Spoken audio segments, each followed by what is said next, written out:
Bonjour. Mélisandre est un personnage crucial dans l'histoire qui se déroule dans Game of Thrones. Et bien que les fans de la série connaissent déjà sa fin, il y a beaucoup de détails entourant la femme rouge que seuls les lecteurs de livres connaîtront. Dans cette idée, voici 10 choses que vous ne savez pas sur Mélisandre, et c'est juste après ça.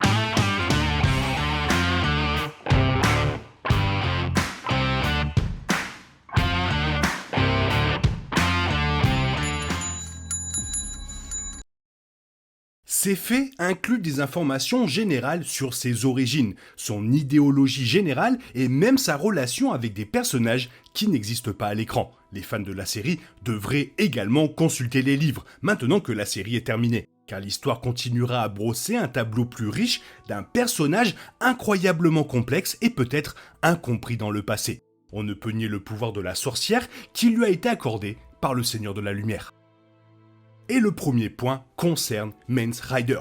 Mance Rayder de la série a rencontré un sombre destin. Brûlé pour être un sauvageon et se proclamant roi, Mance est tombé amoureux de ses croyances, en partie à la demande de Mélisandre.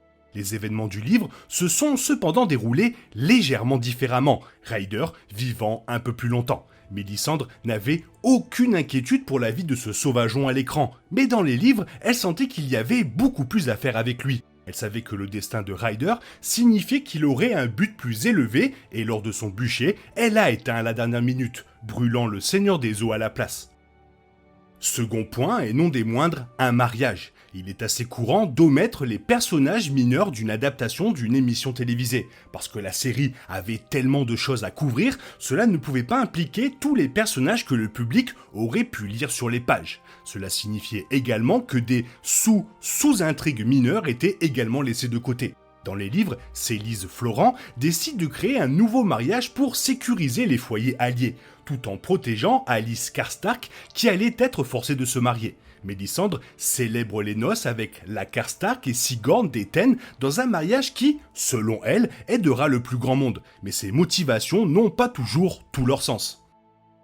Troisième point, très important, elle était obsédée. La série n'a décrit que brièvement l'obsession de Mélisandre pour le sang de roi. Elle a estimé qu'il pourrait assurer le trône de Stannis et que c'était une substance très puissante. Elle a essayé de piéger Gendry et de l'utiliser à cette fin, bien que finalement ses plans aient échoué. Les livres ont vu la sorcière rouge aller plus loin dans cette folie, à la recherche constante de ceux qui pourraient posséder une naissance du sang de Robert Baratheon. Cela comprenait des membres proches de la famille Baratheon que Stannis était prêt à sacrifier si besoin était. Cette intrigue ne s'est pas pleinement déroulée dans l'émission. Quatrième point, tout aussi intéressant, et ça concerne Arya. De nombreux événements importants comme Arya rencontrant Mélisandre se sont déroulés à des moments très différents de la série par rapport au livre. Bien que le matériel source ressemble à une feuille de route de départ à suivre, tous les rythmes narratifs ne sont pas réellement utilisés au maximum. Dans la série, une intrigue différente a émergé, Mélisandre arrivant sur une version de la liste d'Arya. La liste des victimes de la jeune Stark est assez emblématique et peu de personnes ont survécu ou ont été retirées de la liste sans être assassinées. Cependant, dans les livres, Mélisandre ne figure jamais sur cette liste, Arya n'étant que légèrement ennuyée et effrayée par la prêtresse.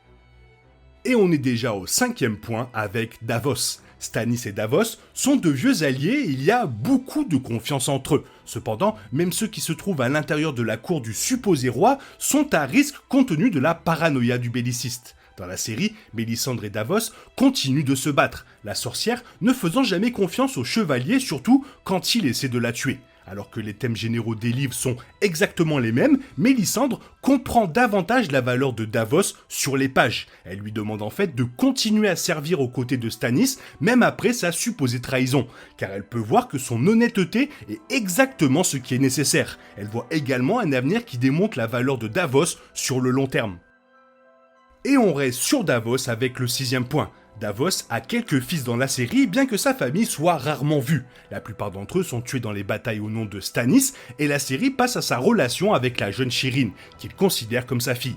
Mélisandre interfère cependant avec toute cette perte dans les livres, comprenant que la santé de Davos doit être protégée afin qu'il puisse servir son roi au mieux qu'il peut.